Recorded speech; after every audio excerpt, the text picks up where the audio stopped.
స్తోత్రం. మీ అందరికీ నా హృదయపూర్వక వందనాలు తెలియజేస్తున్నాను. 18వ కీర్తన 6వ వచనం. నా శ్రమలో నేను యెహోవాకు మొరపెట్టి తిని నా దేవునికి ప్రార్థన చేసి తిని. ఆయన తన ఆలయములో ఆలకించి నా ప్రార్థన అంగీకరించును. నా మొర ఆయన సన్నిధిని చేరి ఆయన చెవులో జొచ్చెను.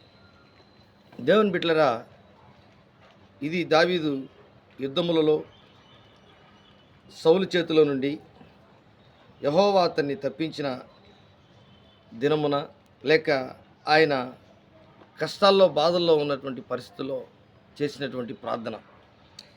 అంటే శ్రమలు అందరికీ వస్తాయి, కానీ దావీదుకు వచ్చినటువంటి ఆ శ్రమ ఎలాంటిదంటే మరణకరమైన శ్రమ. సౌలు రాజు దాన్ని చంపేయాలని అతను ఉండకూడదని ఆలోచించి చేసినటువంటి ఎన్నో ప్రయత్నాల్లో దావీదు జీవితంలో ఎంతో దేవుడు ఆయన దావీదు ప్రార్థన ఆలకించి దావీదుని తప్పించాడు. ఆ రోజుల్లో మనం గమనించినట్లయితే దావీదులాగా యుద్ధాలు మనం చేయలేము. దావీదు విజయములు సాధించినటువంటి ఆ విజయాలన్నింటిలో దేవుని దాసుడిగా, యెహోవా దాసుడిగా, లేక దేవునికి ఇష్టమైనటువంటి రీతిలో దావీదు జీవించాడు. కాబట్టే ఆయన పోరాటాలన్నింటిలో, ఆయన యుద్ధములన్నింటిలో విజయం సాధించాడు. అంత మాత్రమే కాదు,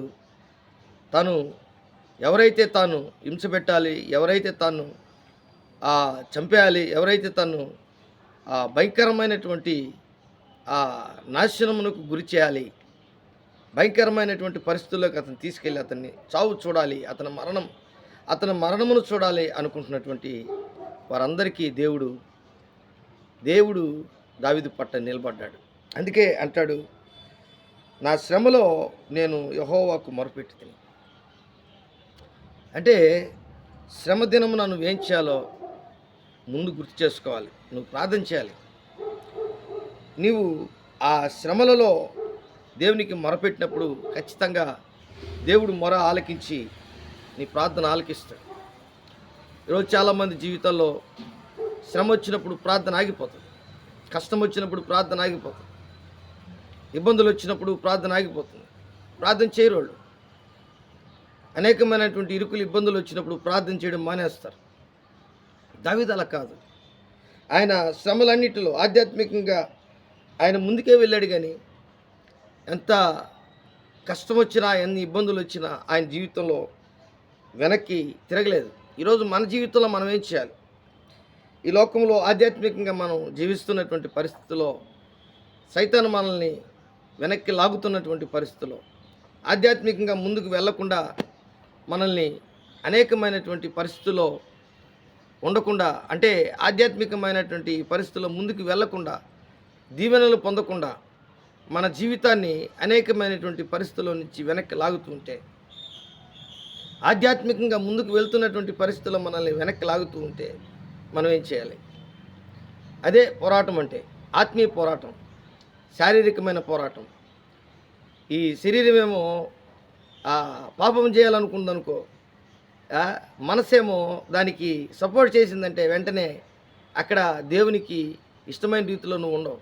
అదే ఈ శరీరము, ప్రాణాత్మ దేహములు దేవునికి ఇష్టమైన రీతిలో రోమీయులకు రాసిన పత్రిక 12వ అధ్యాయం ప్రకారం సజీవ యాగముగా మన శరీరమును సమర్పించి మన ప్రాణాత్మ దేహములు ఆయనకి లోబడేటట్టుగా చేసుకుంటే ఖచ్చితంగా నీకు విజయం ఇస్తాడు. దేవుడు ఖచ్చితంగా నీకు విజయం ఇస్తాడు. కాబట్టి ఈ విజయంలో నీకు సపోర్ట్ చేసేది దేవుని యొక్క ప్రార్థన, దేవుని యందలి ప్రార్థన, దేవుని యందలి విశ్వాసముతో కూడినటువంటి ప్రార్థన. ఇవి చాలా ముఖ్యం. కాబట్టి దేవుడు దావీదుకి ఆయన 102వ కీర్తన 1వ వచనం 2వ వచనంలో, ప్రభువా నేను మొరలిడినాడు త్వరపడి నాకు ఉత్తరము దయచేయమంటున్నాడు. అంటే ఎప్పుడైతే కష్టాల్లో నువ్వు ఉన్నప్పుడు ఏ విధంగా ప్రార్థన చేయాలో, ఏ విధముగా దేవుని మనవి చేసుకోవాలో, ఏ విధంగా దేవుని అడగాలో అవన్నీ కూడా ప్రార్థన నీకు నేర్పిస్తుంది. కాబట్టి ఇలాంటి ఆధ్యాత్మికమైనటువంటి స్థితిలో నువ్వు ముందుకు వెళ్ళాలి, కానీ దిగజారిపోకూడదు, పడిపోకూడదు, దిగులు పడిపోకూడదు. నిరుత్సాహము నీలోకి రాకూడదు.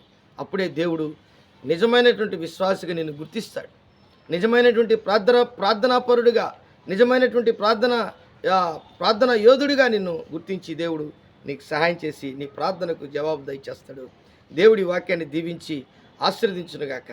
ప్రేమ నమ్మకం కలిగినటువంటి నా యేసయ్య, కూడి వచ్చినటువంటి బిడ్డలందరినీ మీరు దీవించి ఆస్వాదించి నాయన ప్రార్థనకు జవాబు దయచేసే దేవా, ఇరుకులో విశాలత కలిగించే దేవా, సమస్యల్లో ప్రార్థన చేసినప్పుడు, శ్రమల్లో ప్రార్థన చేసినప్పుడు నాయన మొర ఆలకించి జవాబు దయచేసే దేవా యేసయ్య, ఈ దినముందు ఈ వీడియో చూసిన ప్రతి బిడ్డను మీరు దీవించి ఆస్వాదించు, జవాబు దయచేయమని యేసయ్య దివ్యనామమున వేడుకుంటున్నాను తండ్రి. ఆమేన్, ఆమేన్, ఆమేన్.